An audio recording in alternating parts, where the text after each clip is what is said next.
Hello everyone, welcome back to my channel, That Magic Guy. This is a very special video. Today's trick has a fascinating backstory, one that's tied to none other than Albert Einstein himself. Yes, that Einstein. The man who changed the world of physics was once completely fooled by a magic trick.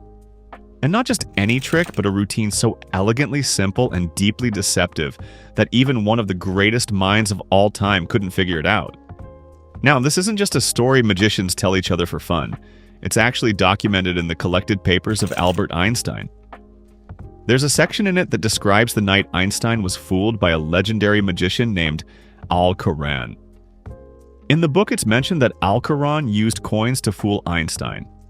So today I'm going to show you that same concept, the very trick that fooled Albert Einstein, but instead of coins, we're going to do it using a deck of playing cards. So, without any further ado, let's get right into the performance of this trick, and then I'll walk you on how this miracle works.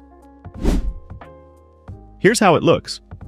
You hand a deck of cards to your spectator and say, "All right, I want you to take a small portion of cards, any number you like." They take a small bunch from the deck.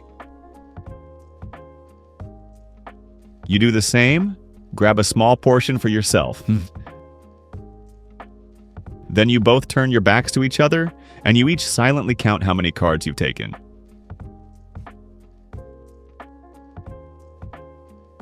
Once you've done that, you turn back around and confidently say, "I've got exactly the same number of cards as you, but I've got 3 extra cards, and whatever I have left over will make yours add up to 13. They look at you, clearly confused but intrigued. Then you ask them to deal their cards one by one.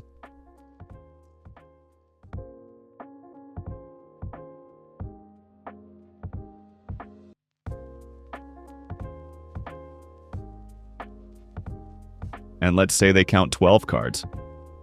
You repeat, "I've got the same as you," and begin to deal.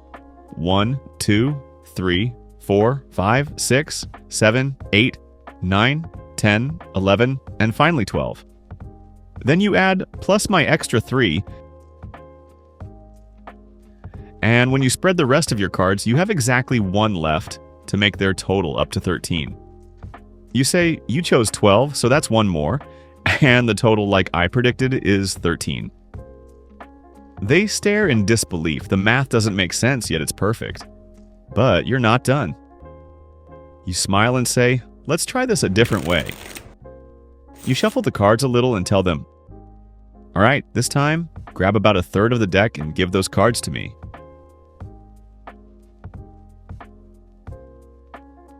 They pick some and hand them to you.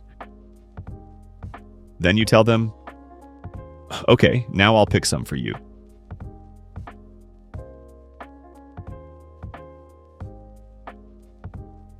You both turn your backs again and count your cards silently.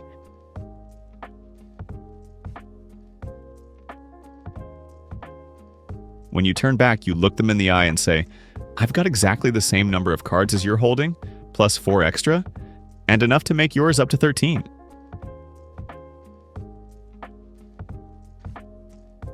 They begin dealing 1, 2, 3, 4, 5, 6, 7, 8, 9. You deal the same number.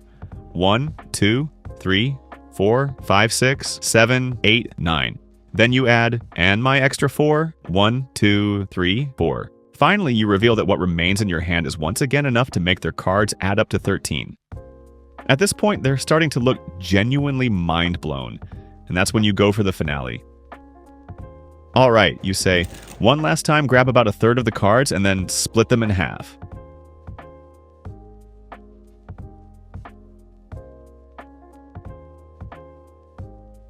They do so. "Now get rid of 1/2, you continue. "It's entirely your choice." They discard 1/2, completely freely. Now they're holding a random portion of cards.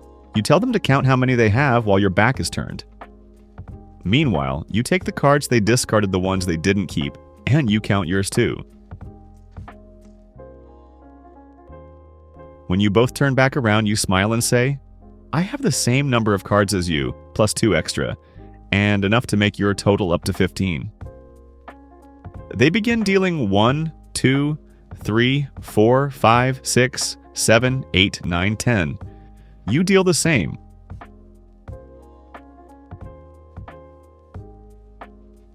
And I said I had 2 extra, right? You deal 1, 2, and what's left in your hand perfectly makes theirs up to 15. 11, 12, 13, 14, 15. The math is flawless every single time. You close the deck, smile, and say, and that, ladies and gentlemen, is the trick that fooled Albert Einstein. Now, let's break down how it works. The version you just saw is based on the original routine Koran performed with coins, the very one that stumped Einstein. I've simply reimagined it with playing cards, which makes it more visual and fun to perform anywhere. Even though it looks like an impossible mix of prediction, math, and mind reading, it's actually built on one incredibly simple principle. Here's the secret. Whenever your spectator takes their cards, your only job is to take more cards than they do. That's it. Out of the corner of your eye, just notice roughly how thick their pile is. You don't have to count, just estimate. Once you have an idea, make sure you grab a few more cards than they did. That's the entire secret. When you both turn your backs and start counting, you'll quietly set aside a small number. This will be your extra amount, the one you'll later claim to have over them. For example, in the first phase, you'll decide to have 3 extra cards. So while your back is turned, you mentally count 1, 2, 3 aside. Then you count how many cards you have left.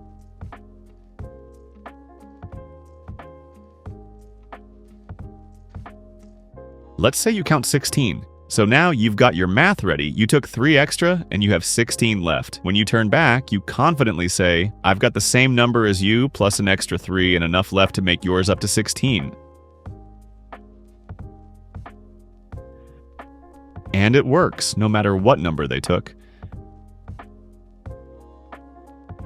For instance, if they dealt 12, you match them with 12,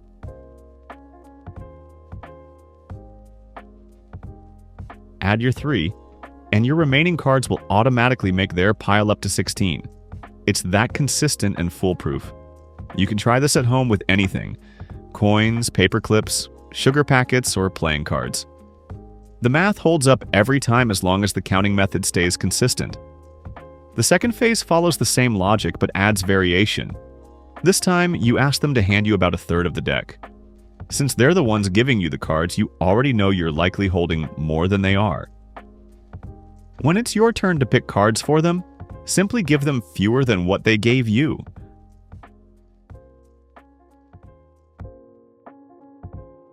Now you're set up. You have more cards again. When you both turn your backs, silently count off 4 cards for your extra. Then, when you turn around, confidently say, I've got the same number as you, plus 4, and enough to make yours up to 15. And like before, the math balances perfectly.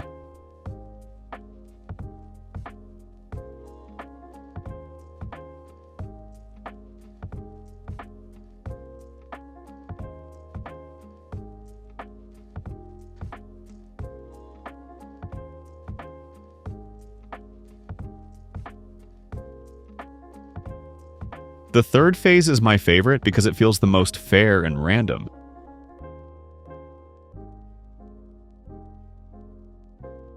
You tell them to take about a third of the cards, split them in half, and discard 1/2, completely their choice.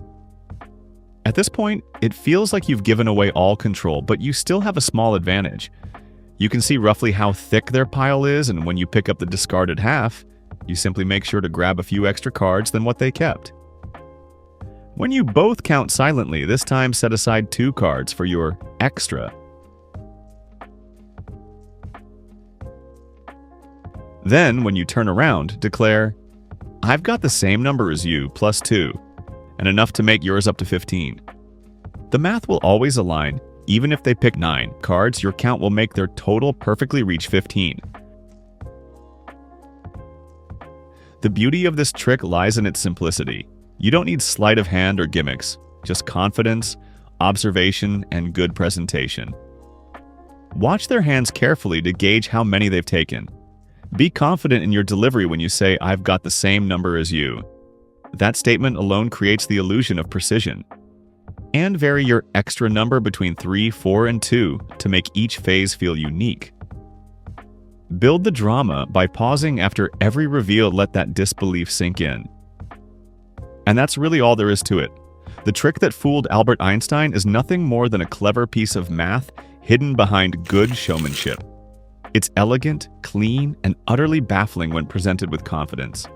What I personally love most about this effect is how it blends logic and mystery. The spectator thinks it's random counting, but in reality, there's an invisible mathematical structure keeping it all in perfect balance. Einstein once said, "The most beautiful thing we can experience is the mysterious." And that's exactly what this trick gives you. A little piece of mystery wrapped in simple arithmetic. Practice it a few times, get the rhythm, and once you've got it down, you can try endless variations. Use coins, paper slips, or anything you can count. The math doesn't change, only your presentation does. It's one of those rare tricks that feels timeless, a perfect mix of science, math, and magic. So go ahead, give it a try. Perform it for your friends, family, or anyone curious enough to watch, and enjoy seeing them scratch their heads just like Einstein did all those years ago. And when they ask, "How did you do that?" just smile, because you've shared a little mystery that even Einstein couldn't solve. Thanks for watching, everyone. I'm That Magic Guy, and I'll see you in the next one.